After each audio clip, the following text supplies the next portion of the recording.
Olha só, hoje nós, se assim nosso bom Deus permitir, nós vamos encerrar aqui o capítulo 14, mas nós não encerraremos o conteúdo que nós estamos meditando, porque ele vai até o capítulo 15, verso 13, daquilo que Paulo está ensinando sobre o relacionamento dos irmãos, sobre a liberdade, a responsabilidade. Então nós terminamos aqui o capítulo 14, se assim Deus permitir, mas o conteúdo nós continuamos.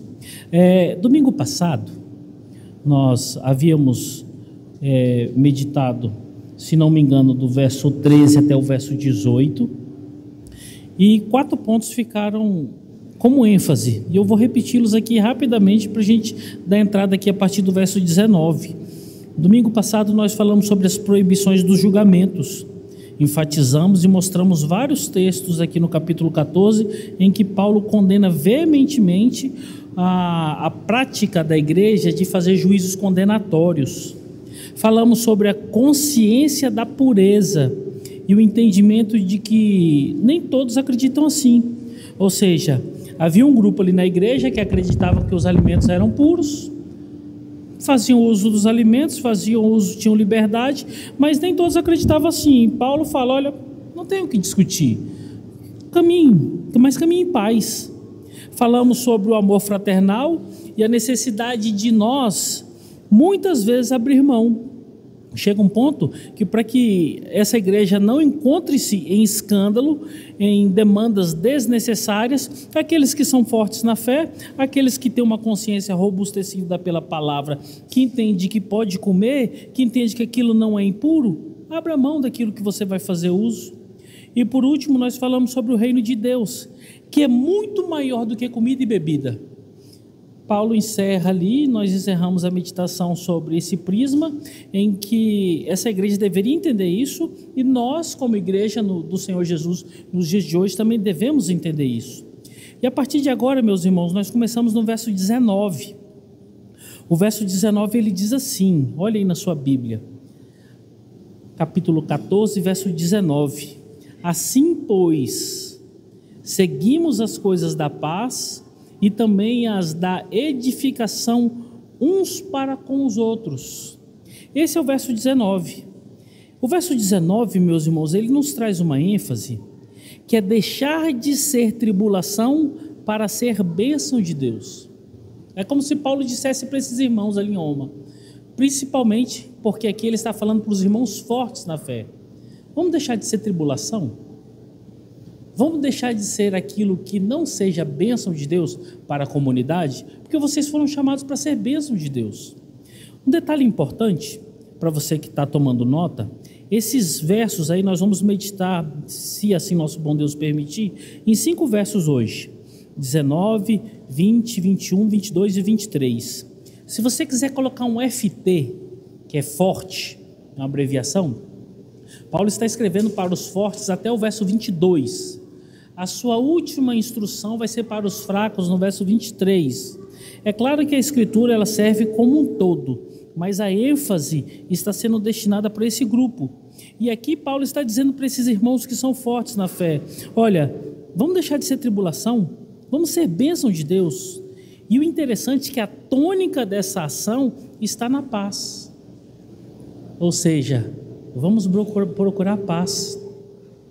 Quando nós falamos de paz, eu trouxe para os irmãos 2 proposições de João Calvino, que nos mostra algo muito impactante, muito bonito, que ele fala sobre paz, tanto nas Institutas e no comentário das Escrituras. Ele fala assim, a primeira proposição, se Cristo é a nossa paz, segue-se que todos quantos se acham fora dele, permanecem em estado de inimizade com Deus. Se Cristo é a paz, se Cristo é a nossa paz, todos que estão fora de Cristo se encontram em plena inimizade contra Deus. E uma segunda proposição de João Calvino, ele diz assim, devemos viver em paz, caso desejemos que o espírito de bondade permaneça em nós. Olha só, nós crentes devemos nos permanecer em Cristo, porque aí sim nós vamos permanecer em paz. As demais pessoas, elas estão longe, estão andando por lugares ermos, estão indo no meio da sociedade e vivem em procura de muita coisa, e a única coisa que eles não encontram é paz. E o que Paulo vai trabalhar aqui agora com essa igreja é isso. Olha, vamos deixar de ser tribulação, vamos deixar de ser pedra de tropeço e vamos ser bênção de Deus. E como é que ele faz isso, irmãos? Ele faz isso da seguinte forma: no verso 19, ele começa trazendo aqui duas palavrinhas bem no início do verso aí. Olha aí no verso 19 na sua Bíblia. E aí agora nós vamos fragmentar aqui esse texto para que nós possamos pegar pequenas frações desse texto para que a gente possa explicá-lo e fazer uma crescente de informação para entendermos como Paulo está trabalhando isso aqui nessa igreja. Ele chega aqui agora do verso 19 ao verso 23, trazendo pontualmente verdades daquilo tudo que ele ensinou até o verso 18. Como é que a gente sabe disso? Primeiro, pelo que ele está ensinando aqui no verso 19. Ele diz aí, bem no iniciozinho do verso 19: assim, pois. O que é esse assim, pois, meus irmãos? Assim, pois, é uma conjunção coordenativa. O que é uma conjunção coordenativa? São palavrinhas, são termos gramaticais que fazem ligação de termos independentes ou ligam uma mesma função sintática. De forma mais clara, aqui o que Paulo está fazendo, eu estou dando continuidade no que eu falei em textos anteriores, mas agora eu vou trazer uma nova forma de explicação. Ou seja, é continuar falando aquilo que falou em textos anteriores. Nós temos uma pequena discussão teológica entre os comentaristas, é que eles falam que aqui é a continuação do verso 18, Romanos capítulo 14, verso 18, mas existe uma camada maior de exegetas que diz não. O que Paulo está dando continuidade aqui e que está apontando aqui com a conjunção coordenativa é que ele está dando continuidade do que ele falou desde o verso 1 até o verso 18. Ou seja, o que Paulo continua ensinando aqui do verso 19 até o verso 23 é o pacote todo do que ele falou do verso 1 até o verso 18. E o que ele falou? E o que ele continua falando? Aí nós seguimos para o resto do texto do verso 19. Assim, pois, seguimos as coisas da paz e também as da edificação, uns para com os outros. Se nós seguirmos o que Paulo ensinou nos versos anteriores, e o que Paulo está combatendo e dizendo para esses irmãos para que eles deixem de fazer o que é errado, para que eles possam ser bênção de Deus, o que os irmãos em Roma deveriam evitar? E aí nós temos que olhar para o contexto todo. O que Paulo ensinou nesse contexto todo? Primeiro, não fazer julgamento condenatório. Está dentro do contexto. Segundo, não desprezarem uns aos outros. Terceiro, fugirem sistematicamente dos escândalos. Quarto, não serem tropeços para os demais irmãos. E por último, entenderem o desbalanço do reino de Deus. Por quê? Ao ponto de fazer com que suas vidas façam com que comida e bebida seja maior do que o reino de Deus. Quando nós olhamos para isso, do verso 1 ao verso 14, Paulo diz assim: se vocês querem manter a paz, se vocês querem ser bênção de Deus, vocês devem aprender a produzir antônimos disso aqui. Como? Vocês devem fazer o contrário disso aqui. Porque se vocês continuarem desse jeito, não existe paz na igreja. Se vocês continuarem desse jeito, não tem como vocês serem bênção de Deus uns para com os outros. Se nós seguirmos essa lista, irmãos, que está dentro do contexto que nós estamos meditando, como é que esses irmãos ali em Roma poderiam ser bênção de Deus uns para com os outros? No lugar de julgamento condenatório, deveriam procurar palavras de consolo e de edificação. Ao invés de acusarem, ao invés de depreciarem-se, eles deveriam ser auxílio nos momentos mais difíceis da vida dessa igreja. É como diz Paulo: abandone o juízo, acolham em paz, abandone os debates, abandone as discussões, produzam cordialidade. Produzimos um antônimo desse primeiro ponto. O segundo ponto é o desprezo, ao ponto em que o grupo dos fracos olham para o que está acontecendo e desprezam os fortes. Se vocês querem ser bênção de Deus, não desprezem mas sejam cordatos, sejam acolhidos e sejam acolhedores. O terceiro ponto, o escândalo. Ao invés do escândalo, deem testemunho de vida. Uma igreja escandalosa é terrível. Um ambiente cheio de problemas e problemas que chegam à comunidade e vazam da comunidade é muito feio, é danoso. E o que nós podemos fazer? Ao invés de produzirem escândalos, deem testemunho de vida. Ao invés de serem tropeços, sejam pontes, sejam alicerces, sejam pessoas que estendem a mão para que possam andar juntos. E o último ponto é o desbalanço do reino de Deus. E como é que a gente produz antônimo disso aqui? É fazer conhecido todas as coisas de forma correta, para que o reino de Deus seja conhecido, esteja estabelecido no coração de toda a igreja. Como é que eu sou bênção de Deus e deixo de ser tribulação? Eu abandono todas essas práticas dos 18 versos, primeiros versos, e faço o contrário delas. Vocês serão bênção. Só isso.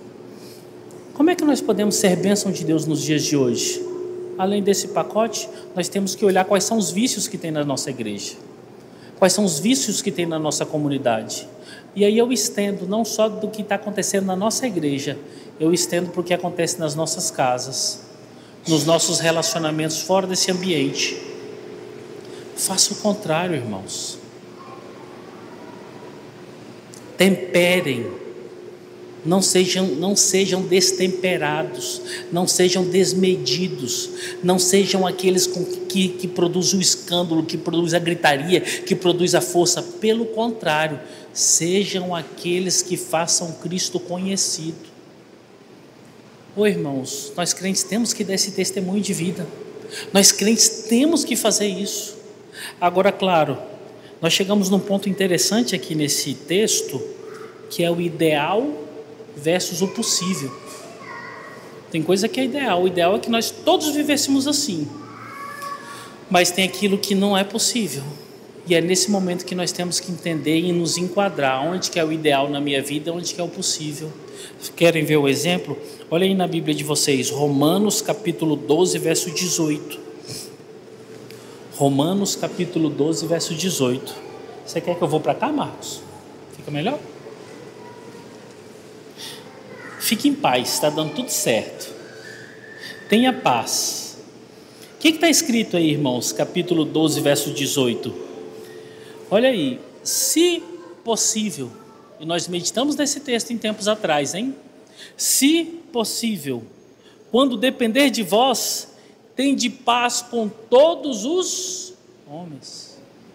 Agora, se for possível, tem coisa que não é possível, irmãos.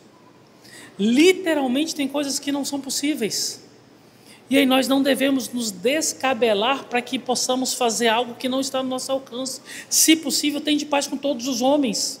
O ideal é que nós venhamos ter, mas existe o possível. E aquilo que alcançam as minhas mãos, eu faço. Aquilo que não alcançam minhas mãos, eu não faço. E aqui eu vou falar uma coisa dura para vocês. Quando eu falar isso para vocês, alguns de vocês vão falar assim: que isso, pastor? Aí está errado.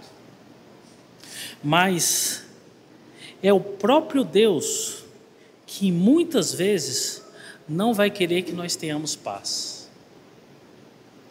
É o próprio Deus que muitas vezes vai fazer que nós não tenhamos paz, nem na nossa casa, nem no ambiente em que nós estamos como a igreja dele. E aí eu olho aqui e vejo o ideal e o possível. Quando eu entendo que é Deus trabalhando para que essa paz não esteja no meu coração, não esteja no meu ambiente, para que eu possa dialogar, mas que eu tenha que mudar, para que eu possa perceber o que Ele está tratando, o que Ele está desenvolvendo e qual é o caminho que Ele quer que eu persiga, eu vou ter paz para eu ficar quietinho, observando o que está acontecendo. Sabe por quê, irmãos? Porque nós vamos chegar em determinados momentos, e eu ando muito com muitos de vocês, tem determinados momentos que muitos de vocês ficam no meio de fogo cruzado. Pastor, mas é só confusão, pastor, não tenho sono, pastor, não tenho, é só problema, é só pepino, é só... Calma, irmão. Mas pastor, será que é isso que Deus tem para mim? Será que é isso que o Senhor tem para mim? Sim. Talvez não seja por tempo ad eterno, mas durante um bom tempo é isso que Deus tem para você. Para quê? É porque Ele quer te purgar? É porque Ele quer fazer mal para você? Não. Ele quer te ensinar que a paz, ela não começa do ambiente externo.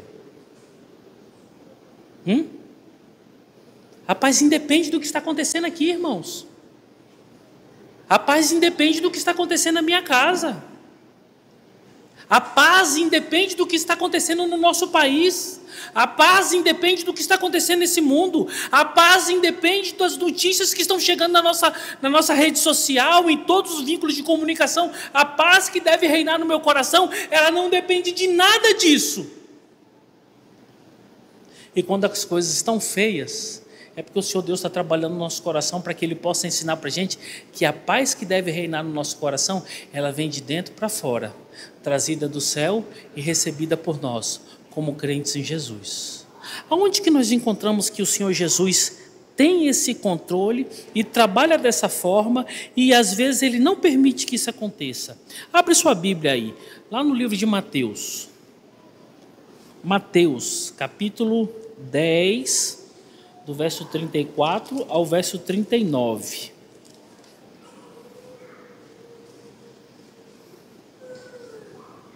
Aqui o Senhor está falando com discípulos. E aqui Ele está trazendo várias admoestações. E aqui Ele chega para esses discípulos e fala assim: não penseis que eu vim trazer a paz. Não penseis que eu vim trazer a paz à terra. Olha, vocês 12 aí, ou vocês tantos que estão aí, não pense que eu vim trazer paz aqui para vocês, não. Não, Senhor, não. Eu não vim trazer paz para cá, não. Oi, Senhor, o que está acontecendo? O que o Senhor veio fazer? Não vim trazer paz. Mas o quê?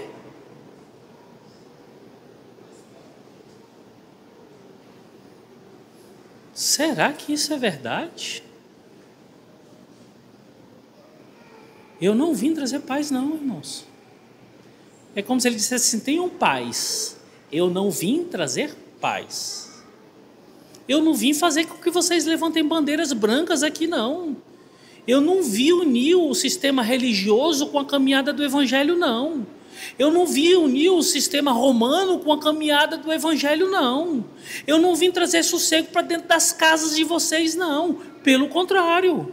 E aí ele começa a dizer: pois vim causar o quê, irmãos? Divisão. Eu vim causar divisão entre o homem e o seu pai, entre a filha e sua mãe, entre a nora e a sua sogra. Assim, os inimigos do homem serão os da sua própria casa. Quem ama seu pai ou sua mãe mais do que a mim, não é digno de mim. Quem ama seu filho ou sua filha mais do que a mim, não é digno de mim. E quem não toma sua cruz e vem após mim, não é digno de mim. Quem acha a sua vida, perdê-la-á. Quem todavia perde a sua vida por minha causa, achá-la-á. Sabe qual é a paz do crente? O texto disse. Qual, pastor? A sua cruz. Pegue a sua cruz. Vá atrás de Jesus. É aí que está a paz. A paz não está no seu trabalho. A paz não está no seu salário. A paz não está na igreja. A paz não está na sociedade. A paz não está nos governos. A paz está em você pegar a sua cruz e seguir Jesus Cristo. Martinho Lutero entendeu isso e disse algo fenomenal. Ele diz assim: a paz, se possível, verdade sempre. Existe uma ilustração que nos mostra um pouquinho sobre essa verdade, porque nós estamos tratando sobre o contexto de paz dentro da igreja, do contexto de edificação dentro da igreja. E existe uma história naquela época, entre romanos, em uma aldeia dividida por 2 rios. Haviam 2 irmãos ali que viviam lado a lado, mas o rio dividia, e para que um pudesse encontrar o outro, tinha que passar por pés molhados, né? E eles tiveram uma pequena discussão.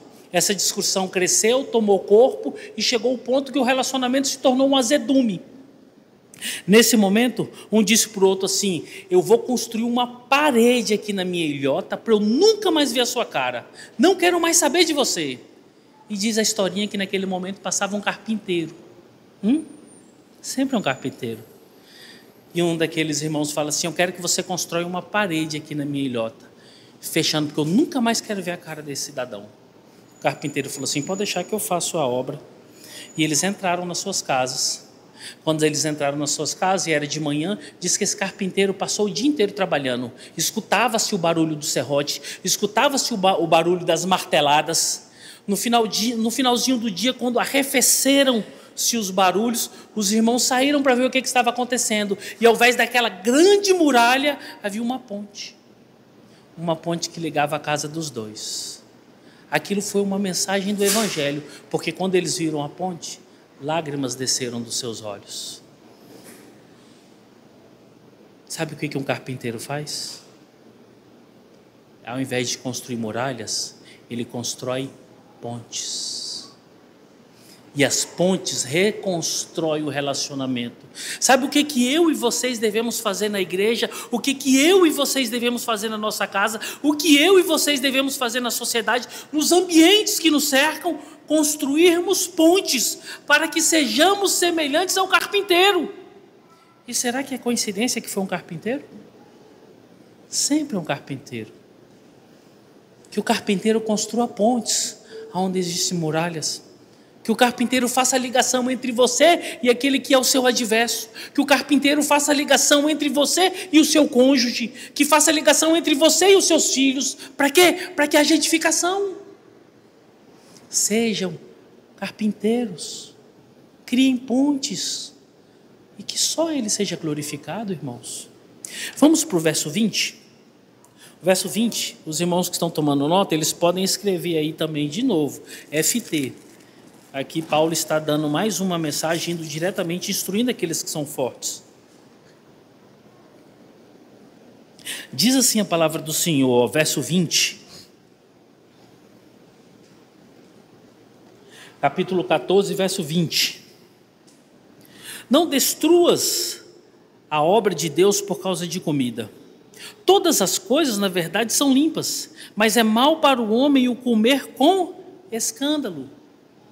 E aqui nós chegamos numa situação difícil, irmãos. Por quê?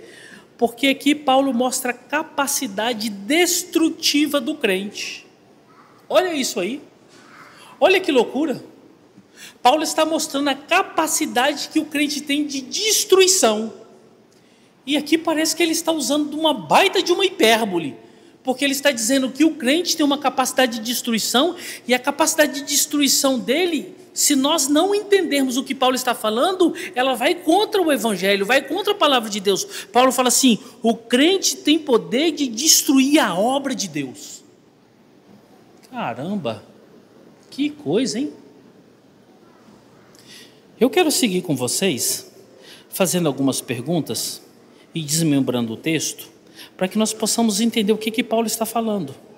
Para que nós possamos entender, eu quero pegar só essa primeira partezinha aí do verso 20, que está escrito assim: não destruas a obra de Deus por causa da comida. Que obra é essa, irmãos? Que capacidade de destruição é essa que tem esse crente? O crente é tão forte assim?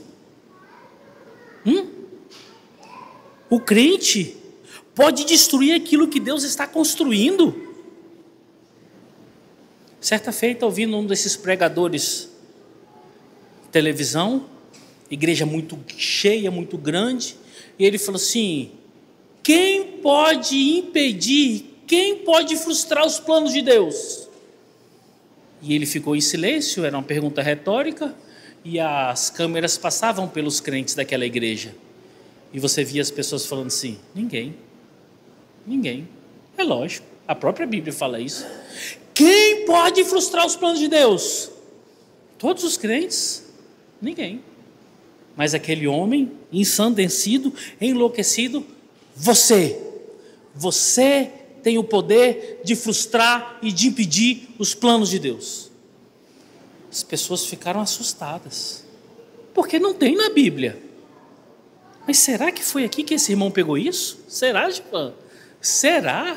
Você pode impedir o que Deus está fazendo. Você pode impedir os planos de Deus. Você pode parar os projetos que Deus fez para você e para o mundo. Olha que loucura. O crente pode frustrar as obras de Deus. Será que é isso que Paulo está falando, irmãos? Será que é disso? Será que foi aqui que esse cidadão encontrou respaldo para ser tão insano e falar uma coisa dessa? Que obra é essa que o crente pode destruir? Que obra é essa? Será que é a pregação do Evangelho? Será que é a igreja?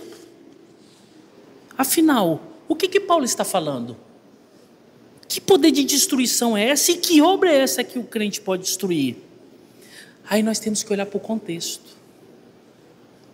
E o contexto vai do verso 1 do capítulo 14 e chega aqui no verso 20. Se vocês se lembrarem do que nós estamos meditando, alguma dessas possibilidades que eu aventei aqui está dentro desse contexto? Não. Nada disso Paulo está falando dentro desse contexto. Paulo está falando no capítulo 14, alguma dessas coisas mencionadas? Não. Mas é no verso 20 que Paulo destina a palavra para um grupo. Para que grupo que Paulo destina a palavra? É conhecendo o grupo que Paulo está destinando essa palavra que nós vamos conhecer o que é essa destruição. Qual é essa capacidade destrutiva? No verso 20, Paulo está destinando essa palavra para os fortes. Ok? E ele destinando essa palavra para os fortes, ele está trazendo o contexto que tem aqui do verso 1 até o verso 20. O que tem aqui dentro desse contexto? Verso 1. O que ele fala no verso 1? Não recebam os fracos para debaterem ideias, para discutirem com as pessoas. Vamos mais. Verso 2, verso 4, verso 10 e verso 13. A vocês é proibido o juízo condenatório.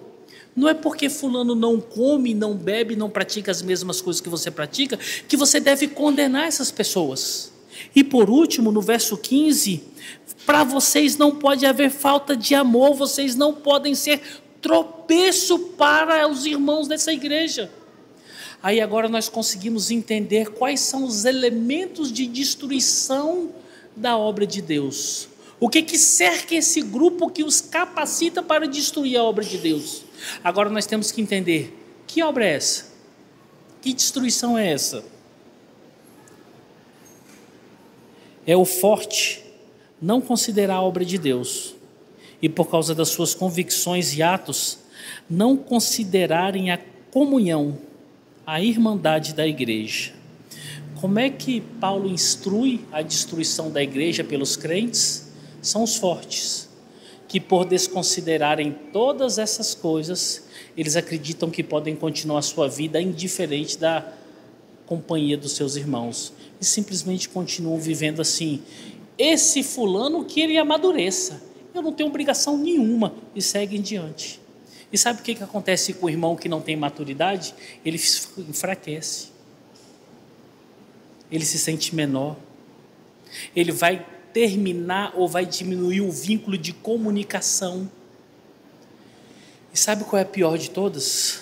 E essa Paulo vai estar destrinchando, e o último verso ele vai trabalhar sobre isso, é que aqueles que são fracos na fé, por causa disso, eles vão tentar fazer as mesmas obras que os fortes na fé. E por não terem uma consciência robustecida pela palavra, por não terem uma fé sadia no Senhor Jesus, eles vão tropeçar e vão cair. Sabe o que é isso? É você forte, com a sua conduta de vida, que você sabe que não é pecado por causa da pureza do alimento, por causa da pureza da bebida, e porque Deus já abençoou todas as coisas, você está desconsiderando aquele que não tem esse entendimento. Você enfraquece a irmandade na igreja, você enfraquece o relacionamento da igreja, você enfraquece o reino de Deus. Olha que loucura, irmãos. Olha a capacidade destrutiva do crente. eu sou crentão. Se você não é, o problema é seu. Amadureça, vai ler Bíblia, se vira, ou então fica olhando para mim, porque comigo você vai aprender. Você está destruindo a obra de Deus. O que resulta disso? O que resulta desses irmãos, desses fortes na fé? Igreja fraca. Quando você encontra um crentão assim, pode apontar, pode ter certeza, a igreja é fraca. Mas a igreja é sem comunhão e a igreja tem irmãos desestruturados. Que triste, irmãos, que triste. A igreja, quando tem crentões assim, é uma igreja que está cheia de irmãos desestruturados e fracos e escandalizados. Por quê? Porque aqueles crentões, eles desconsideram a debilidade dos fracos. Sabe o que mais esses irmãos desconsideram? E isso é muito impactante, isso tem que trazer uma mensagem muito forte ao nosso coração. A obra de Deus é a vida da igreja. A obra de Deus é a vida da igreja. A comunhão, o relacionamento, a edificação é a vida da igreja. E uma segunda demanda, a obra de Deus aqui é a comunhão dos santos. A obra de Deus aqui que Paulo está trabalhando, está falando, é a comunhão dos santos. Sabe o que Paulo está deixando claro no verso 20? Irmãos, zelem dos mais fracos.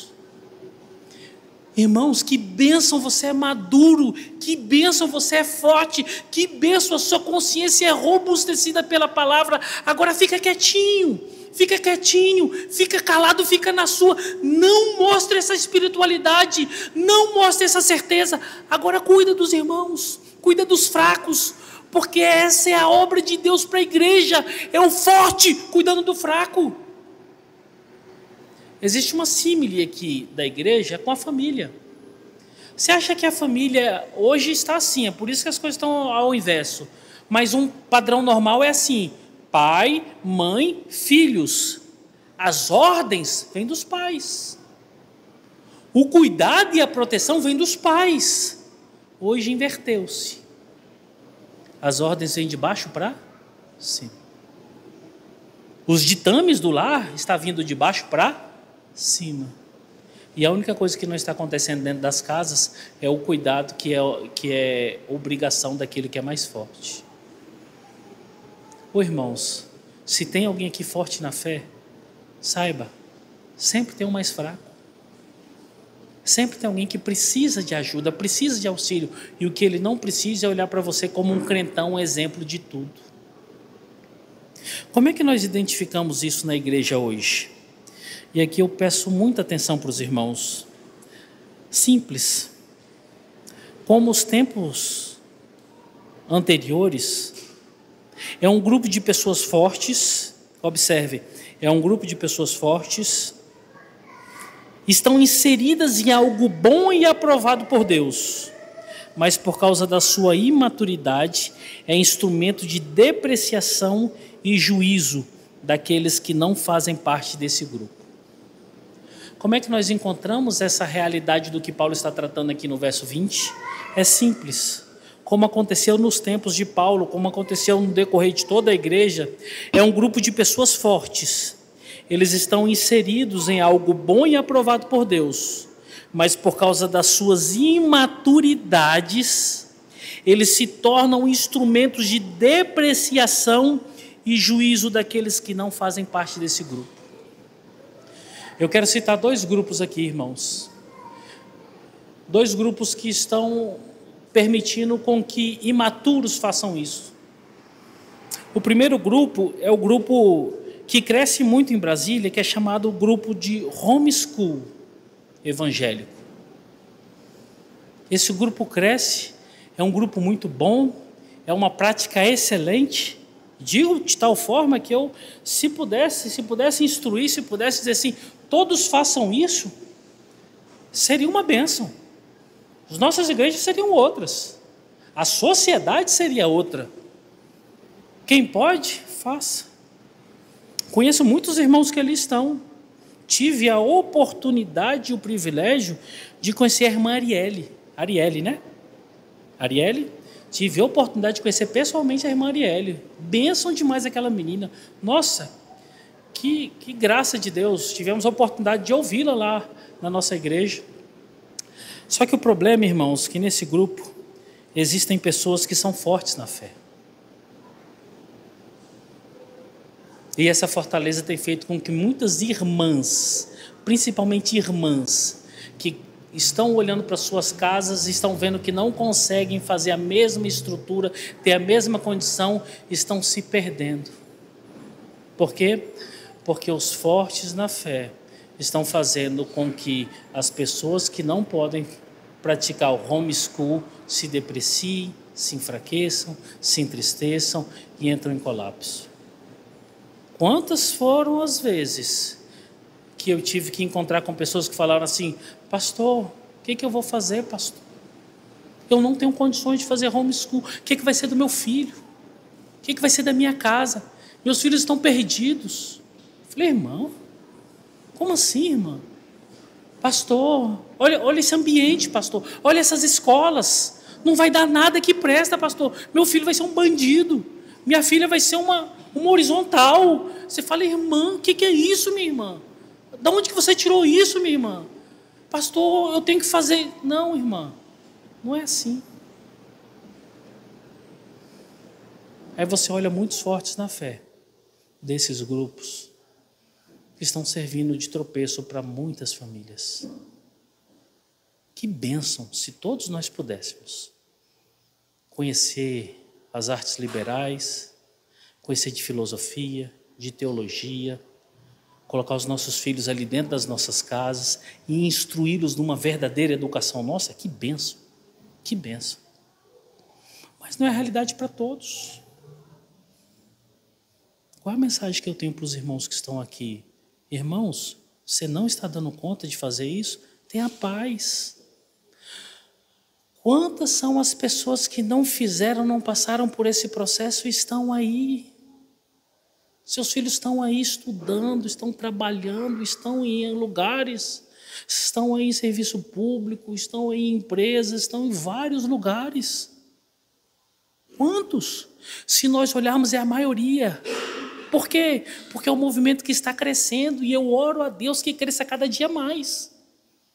Os irmãos que estão inseridos, que estão conseguindo, bênção de Deus, continuem firmes. Agora, não sejam fortes na fé.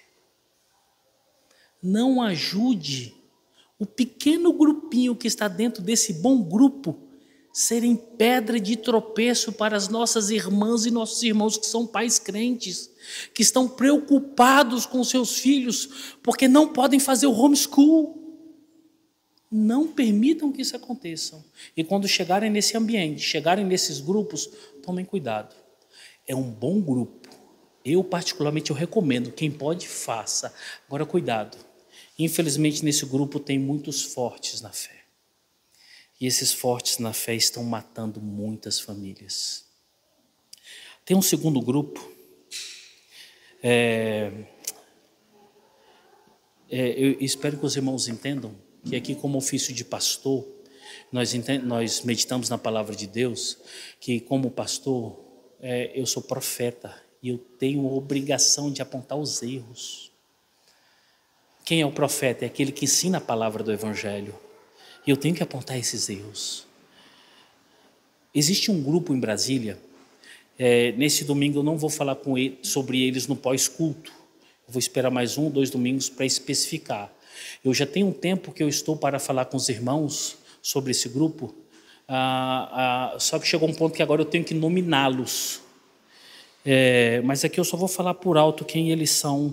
Eles são auto-intitulados os neopuritanos. Olha que coisa linda. Eles são auto-intitulados como neopuritanos.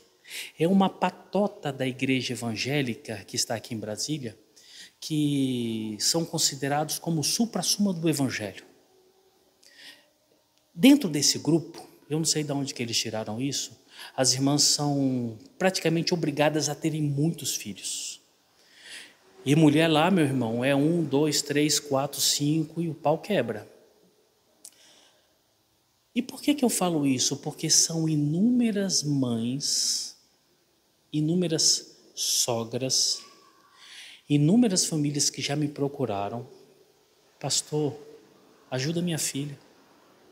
Pastor, o que eu faço com minha nora? Está quase entrando em depressão. Por quê, minha irmã? Porque na igreja dela, a mulher que não tem 1, 2, 3, 4 e lá vai pancada de filhos, ela não é considerada uma família abençoada, iluminada, uma família cheia de graça. Sabe, irmãos, ali existem irmãos crentes, mas por causa dessa certeza de fé e de realidade que esses irmãos acreditam que só eles têm, eles estão fazendo com que muitas irmãs, muitos casais entrem numa frequência de inúmeros filhos sem ter condições nenhuma. Queridos, você casou, constituiu família, a quantidade de filhos que você vai ter é você e Deus. É você e Deus. A forma como seus filhos vão nascer é a forma como Deus já determinou. Se é cesárea, se é natural, se é isso. Irmãos, pelo amor de Deus, esse grupo está aleijando pessoas. O último foi uma irmã muito conhecida, a irmã crente, que infelizmente está dentro dessa patota. Fui procurado pela família, pastor, fulano de tal, está em crise terrível, pastor. A situação não está boa, o casamento, o recém-casamento não está bom. Por quê? Porque não consegue engravidar. Eu falei, mas minha irmã casou agora, para que ter filhos agora? Vai aproveitar a vida. Não, mas tem que ter filhos, porque a igreja fala isso. Minha irmã, a igreja ela não pode colocar uma arma na cabeça de vocês e falarem, vocês têm que ter filhos. Isso não é papel da igreja. O papel da igreja é ajudar o crente a, conhecendo a palavra de Deus, serem bons sacerdotes das suas casas, serem bons mestres e exemplos para os seus filhos, para que seus filhos sejam crentes. A igreja, o seu papel é ser instrumento de Deus para instruir esses filhos também, mas não dizer tem que ter filhos, tem que ter tantos filhos. Irmãos, isso não é bíblico. Quando vocês ouvirem e chegarem perto desse grupo que é chamado neopuritanos, e eu vou especificar depois, quando daqui mais ou menos uns 2 domingos eu vou apontá-los, fujam. Literalmente fujam. É um grupo perigosíssimo. Pregam muito bem a palavra de Deus. Muito bem. São muito mais conhecedores do que nós. Mas Colossenses 2, né, Kelly? Colossenses 2 estão aleijando pessoas, acabando com famílias. Esse é a primeira parte aí do verso 20. A segunda parte do verso 20, meus irmãos, olha aí na sua Bíblia. Diz assim, ó, todas as coisas na verdade são limpas, mas é mal para o homem comer com escândalo. Aqui, meus irmãos, Paulo mostra pessoas que desconsideram o corpo de Cristo e continuam nas práticas explícitas que escandalizam os fracos. Ou seja, ele traz aqui a questão do zelo, traz a questão do cuidado, mostra que as pessoas estão destruindo o reino porque estão enfraquecendo as pessoas, e agora ele chega na parte no final e fala assim, como é que está acontecendo? Simplesmente os crentões, por serem crentes, por serem de consciência robustecida, por conhecerem a palavra, eles falam assim, que se exploda. Que vocês se explodam, vão estudar a Bíblia, vão crescer. Eu não tenho compromisso com vocês, eu vou continuar do mesmo jeito. E mais, olhem para mim porque eu sou o exemplo correto dessa igreja. Paulo está falando assim, irmãos, parem com isso. Parem com isso porque isso não tem nada a ver. Quando vocês fazem isso, vocês estão destruindo a obra de Deus. O que é destruir a obra de Deus no verso 20? Enfraquecer a comunhão da igreja. Não façam isso, pelo amor de Deus. E aí eu trago para vocês isso. Irmãos, não façam isso, pelo amor de Deus. Se você tem uma consciência mais forte que o teu irmão, se você conhece mais da palavra que o teu irmão, e você entende que teu irmão não conhece determinadas coisas, não siga ali. Tenha ela para você. Paulo vai ensinar agora como é que deve ser feito. Eu não esqueço, e aqui eu vou usar de eufemismo, os irmãos que estão aqui do grupo dos homens vão lembrar disso. Quando nós tivemos o nosso encontro, antes do nosso encontro, vocês lembram do que aconteceu? O irmão falou assim, pode levar tal coisa, pode levar tais coisas. Aí teve uma pessoa do nosso grupo que falou assim, é sério isso? Ou seja, não dá para levar tais coisas. Tem determinados ambientes, determinadas situações que por causa de o todo para. Por causa de todos restringem-se. Por quê? Porque nós amamos demais aquele que não tem uma consciência robustecida para com tudo. Isso é igreja. Isso é igreja. Verso 21, meus irmãos. O verso 21 também Paulo instruindo os fortes. E aqui o verso 21 é o filho exagerado. Quem é pai aqui vai saber, não vai, Gilvan? Olha o que é o verso 21. Quem é pai lembra, quem é pai já passou por isso. O filho está em desobediência. Um filho que gosta de brincar mais e trabalhar de menos. E aí você fala, filho, não pode.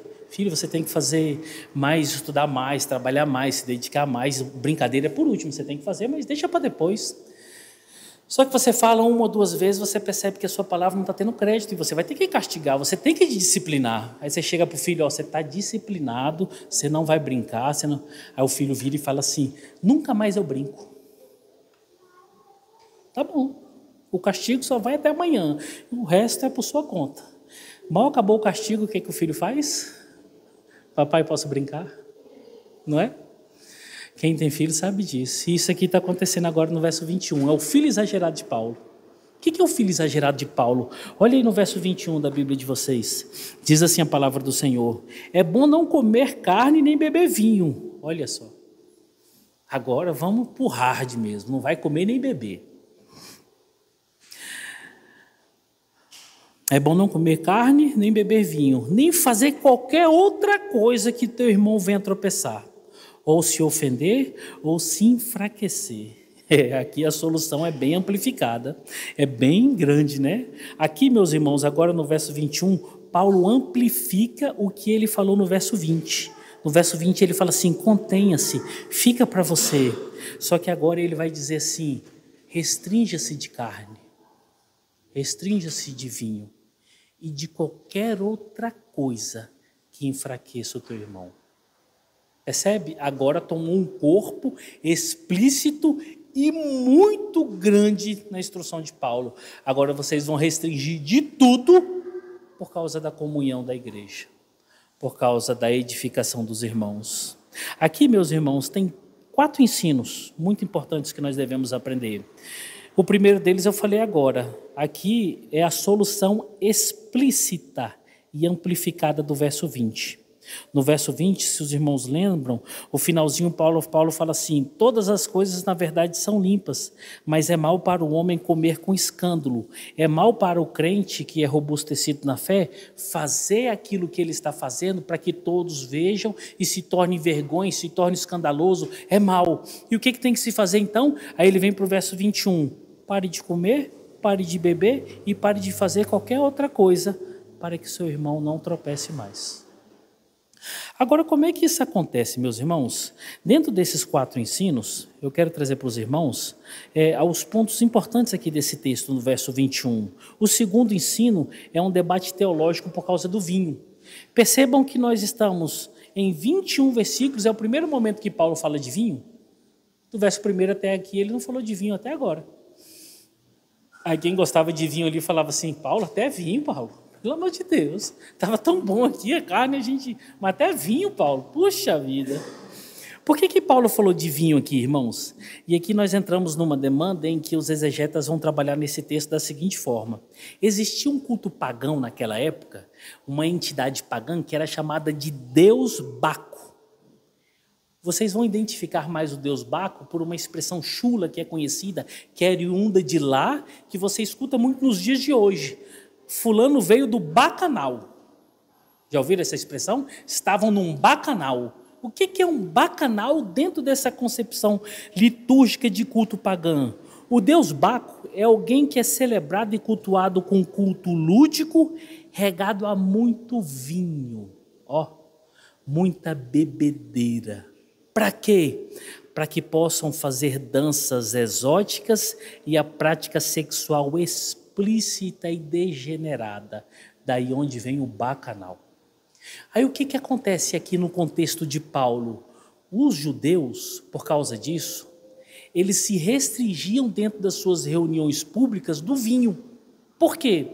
Para que o vinho não comunicasse no judaísmo aquilo que comunica na reunião do deus Baco. Fazendo essa restrição, os fracos na fé faziam provavelmente a ligação a isso. E eles se restringiam do vinho por causa de todo esse contexto. E Paulo traz esse contexto para cá e fala assim, olha, restringam-se do vinho. Por quê? Traz uma má comunicação. É porque o vinho é pecaminoso? É porque existe pecado no vinho? Não. É porque tem todo um contexto histórico, cultural e religioso que atrapalha os fracos na fé. Então, além de restringirem a carne, restringam também o vinho. Duro isso, irmãos. Aí, olha só, é difícil sermos maduros na fé.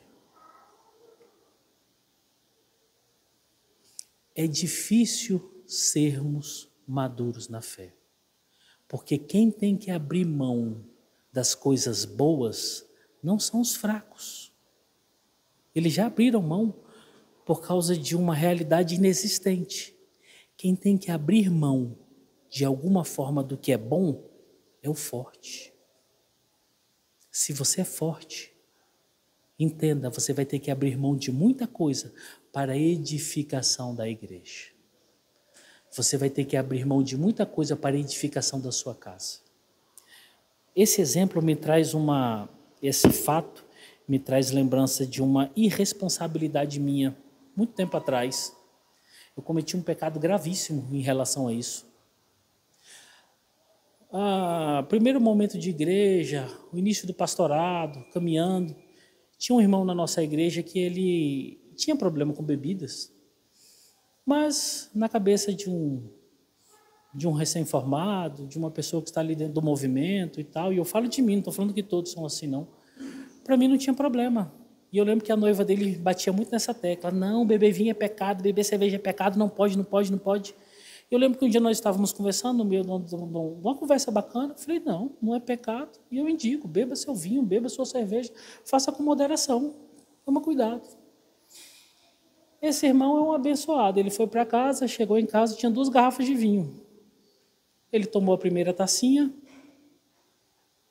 não fiquei bêbado.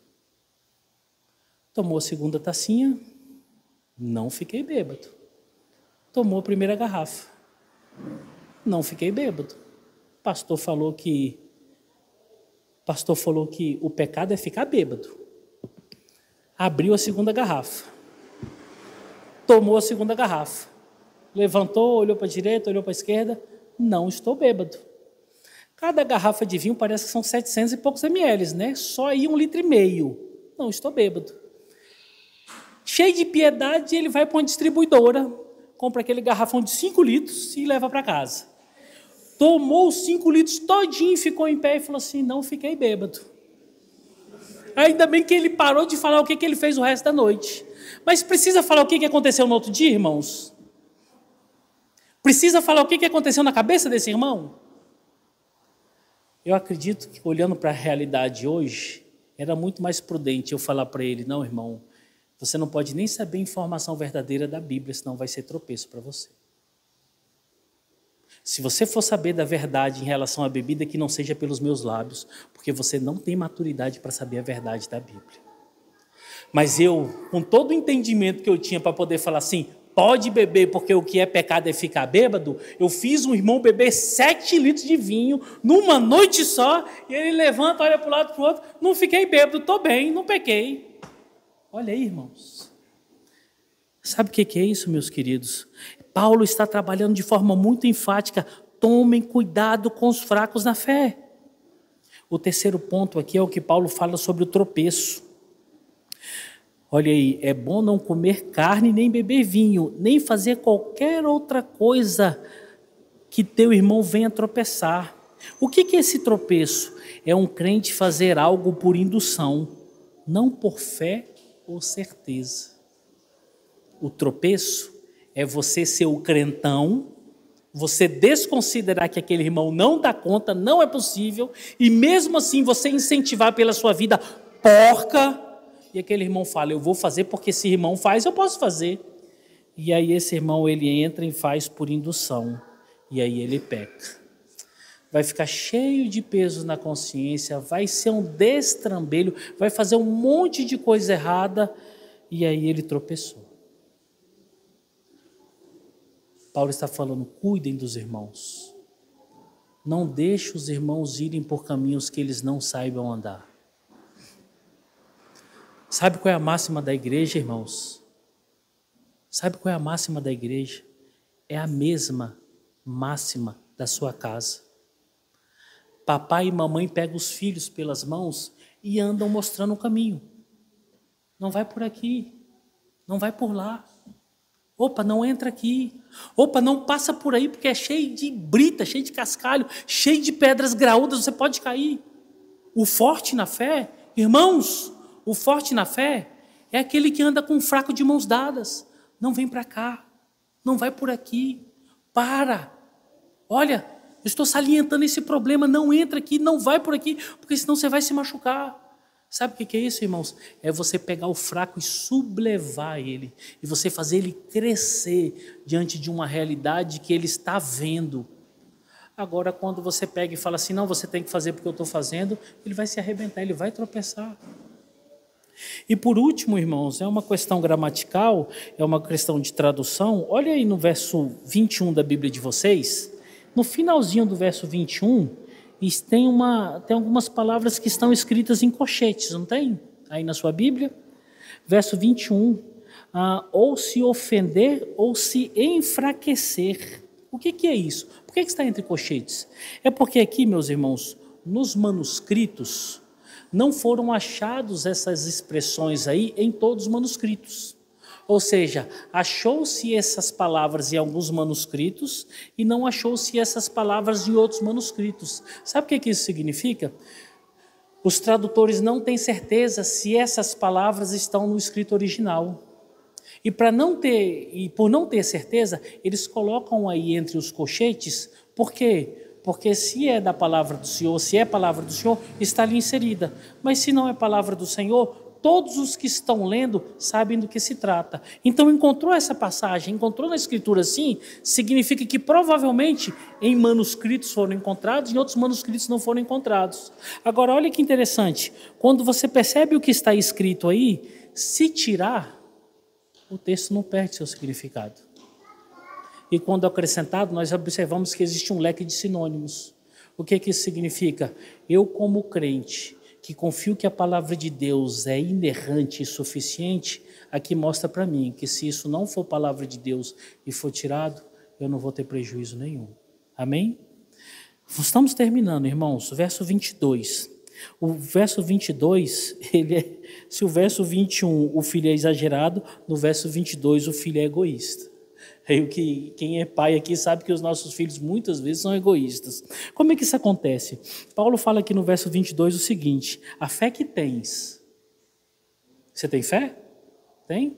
Pois é, a fé que você tem, tenha para ti mesmo. Compartilha com os outros não, tenha para você, é o egoísta. A fé que você tem para você mesmo. Olha aí, a fé que tens, tem para ti mesmo perante Deus. Bem-aventurado é aquele que não se condena naquilo que aprova.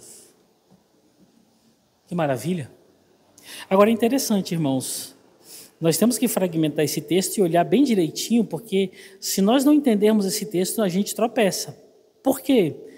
A fé que tem para você mesmo. Será que é a fé do Evangelho? É a fé que Jesus é o meu Salvador e Senhor?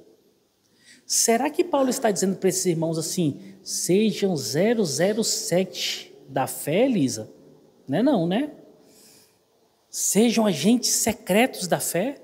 Porque se vocês têm fé em Jesus, e Jesus é o Salvador de vocês, tem para você mesmo perante Deus. Não fala para ninguém. É isso que Paulo está falando? Não. Qual é o contexto que nós estamos inseridos? É o contexto de poder usufruir daquilo que é bom, que foi criado por Deus, que não é impuro, mas que deve ser restringido daqueles que não entendem que isso não é impuro. Então, o que Paulo ensina? Essa certeza que vocês têm, tem para vocês mesmos. Diante de quem? Para Deus.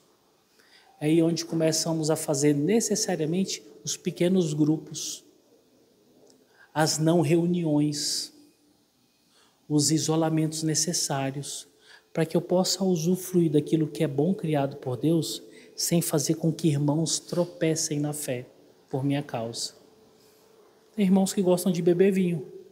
Outros acreditam que vinho é escandaloso, é pecado. Você não vai levar vinho para a nossa reunião. Faça o quê? Beba na sua casa. Tem irmãos, poucos irmãos aqui comem carne de porco. Outros sabem que não pode comer carne de porco. Come na sua casa. Vocês estão rindo, né? Eu acho que o único forte na fé aqui sou eu, né? Sou eu. Sei que não pode comer carne de porco, mas eu não condeno vocês. Então comam na casa de vocês. Esses dias eu fui almoçar num local, a pessoa falou assim: pastor, o que come? Eu estou pensando em fazer uma feijoada. Eu falei: olha, irmãs, pode fazer a feijoada, mas faz um bife separado para mim. Eu não como. Aí ela falou: não vou fazer isso com o senhor. Eu falei: pode fazer. Todo mundo come, só eu que não como. Então não tem condenação, não tem problema. Agora, vão fazer? Façam separados. Eu sou forte na fé e não vou condenar vocês, tá bom? Ficam em paz. Paulo fala assim: se você tem essa fé, se você tem essa testa, se isole, irmão. Beba seu vinho sozinho, beba sua cerveja sozinho, mas não vai beber vinho semelhante a esse irmão. Pastor, meu marido está aqui caído com 3 garrafas de vinho no chão e não ficou bêbado, mas está dormindo tem 3 dias consecutivos. Misericórdia. Vamos fragmentar aqui rapidinho esse texto, do verso 22, só para a gente saber o que Paulo está falando. Que fé é essa? Quando a gente olha para essa expressão que Paulo está usando aqui sobre a fé, irmãos, nós olhamos a hermenêutica. A hermenêutica é ciência de interpretação. A hermenêutica nos ensina algumas demandas importantes. Palavras isoladas, nós pegamos a palavra no texto no grego e tentamos conhecer qual é a tradução, o que aquela palavra significa. Beleza, você faz isso quando você estuda a pregação. Você vai ver as palavras, você conhece as palavras e sabe o que elas significam, um leque de possibilidade.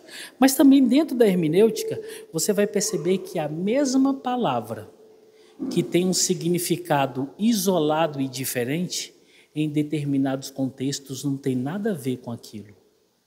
E são nesses momentos que nós temos que olhar para o texto e entender e perguntar: o que essa palavra quer dizer dentro desse texto? Paulo fala assim: a fé que tens. Ué, Paulo, a fé que eu tenho tem que ser para mim, para o Senhor? Será que é a fé em Jesus? Será que é a fé na pregação do Evangelho? Será que é a fé que eu vou morar no céu? Não, não é isso. Ela está dentro do escopo.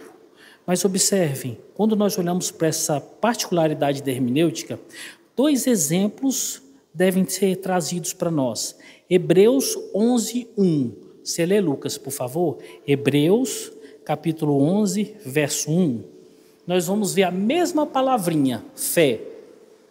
Ora, a fé é a certeza das coisas que se esperam, a convicção de fatos que se não veem. Amém.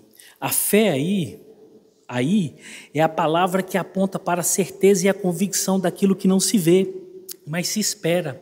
Ou seja, de tudo que o autor dos Hebreus está escrevendo, aqueles irmãos devem ter fé. Fé em quê? Naquilo que não se vê, mas naquilo que se espera pelo conteúdo do Evangelho. Isso é fé. Agora, olha capítulo 14, verso 22. Nós lemos o texto agora. O que é essa fé aqui? A fé aqui é a convicção que se faz, está correta e agradável e não é condenada por Deus. Por isso, nós temos paz.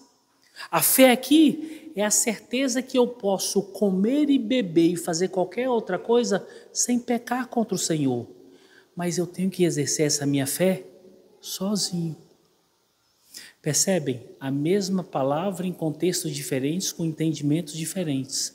E o que essa fé significa? Significa que Paulo está ensinando para esses irmãos: tenham certeza que o que vocês estão fazendo é correto e agradável aos olhos de Deus, mas façam entre vocês e Deus. E Paulo continua na segunda partezinha aí do verso 22. Tenha para ti mesmo perante Deus. O que, Paulo? Essa certeza que vocês têm aí do que vocês estão fazendo está correto. O que eu tenho que fazer com essa certeza? Ter ela perante Deus, não perante homens. Eu tenho que restringir agora o meu campo de convivência, para que eu possa usufruir das coisas que eu sei que são corretas, mas que a comunidade não abraça. Aqui, meus irmãos, é a certeza e a liberdade que os fortes tinham de poder comer e beber sem peso na consciência. Detalhe: para ti perante Deus. Tem essa certeza?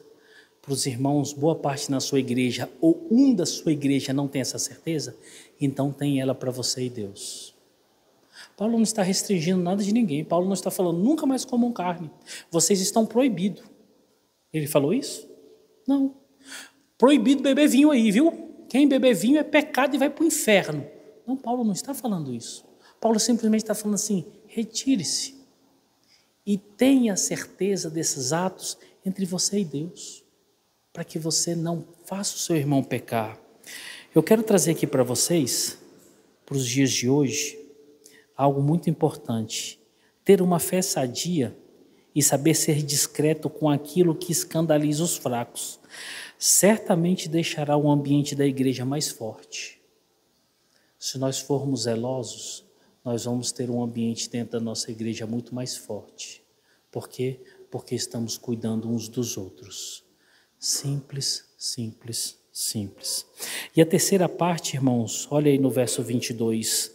Bem-aventurado é aquele que não se condena naquilo que aprova. Bem-aventurado.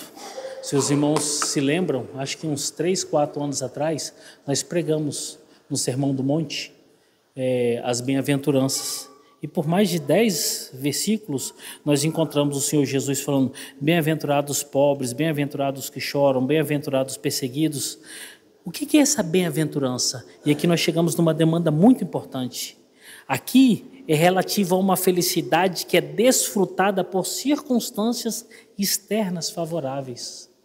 Macários é o termo grego. Aqui Paulo está falando que essa bem-aventurança, você viver isso, é você receber do alto, é você receber de fora uma felicidade que vem para o seu coração. Você não tem felicidade extraindo de você mesmo ou encontrando em circunstâncias alheias. O discípulo do Senhor recebe felicidade por viver assim. E duas coisas importantes se comunicam aqui para nós. Primeira, nós que somos fortes na fé, nós temos que ter gratidão das bem-aventuranças. Nós temos que ser gratos, irmãos. E segundo, nós sabemos que existem fracos no nosso meio. Nós temos a necessidade de edificarmos irmãos na fé dentro da nossa igreja, para que eles possam experimentar todas essas coisas na parte do Senhor. Nós não devemos condenar, nós devemos assistir os nossos irmãos. Como? Orando. Como? Se possível, conversando. Como? Restringindo aquilo que nos faz bem diante das coisas boas sendo praticadas entre os irmãos. Eu fiquei muito feliz nessa reunião, quando alguém se manifestou no nosso meio e falou assim: é sério isso? Os irmãos tiveram muita maturidade e falaram assim: opa, no nosso meio não pode ter. Não houve briga, não houve debate, não houve nada, simplesmente nos reunimos do mesmo jeito. Só que aquilo que os fortes queriam experimentar não fizeram. Bênção de Deus. Quando você olhar para um lado ou para o outro, saibam, existem fracos na fé. Sejam você primeiro intercessores por eles. E mais, se puderem conversar, converse. Mas mais do que todas as coisas, vivam de forma correta. Amém? Meus irmãos, ainda tem o verso 23, mas a nossa hora está um pouco avançada. E o verso 23 eu vou precisar andar um pouquinho mais com vocês, E por saber que no capítulo 15 até o verso 13 ainda vamos estar inseridos aqui nesse ponto, eu vou deixar o verso 23 para nós meditarmos no próximo domingo, e aí a gente conclui isso e já entra aqui no capítulo 15 em diante. Amém? Nós aprendemos algumas coisas muito importantes. Nós somos chamados por Deus para criarmos pontes e não muralhas.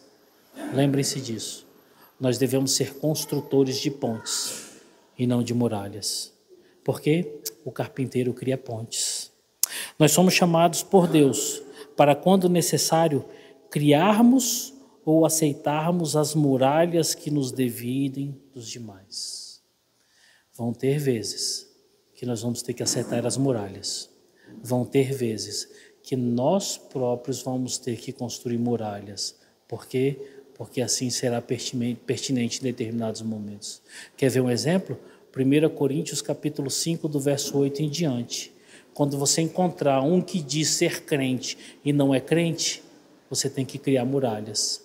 Você tem que, segundo Paulo, entregar tal pessoa para Satanás. Com essa pessoa, você não pode criar pontes. Por quê? Porque senão você vai tropeçar e cair. Nós devemos trabalhar para uma comunhão sadia e evitar que nossos bons e corretos passos se transformem em escândalos. Nós temos que ser agentes do bem dentro da nossa igreja e fazer com que os nossos bons e a nossa boa consciência não se torne escândalo. Amém? E por último, nós devemos estar preparados para abrirmos mão das coisas boas por causa dos fracos. Saibam disso. Amém, meus irmãos? Gesiel, você faz a oração, concluindo o sermão?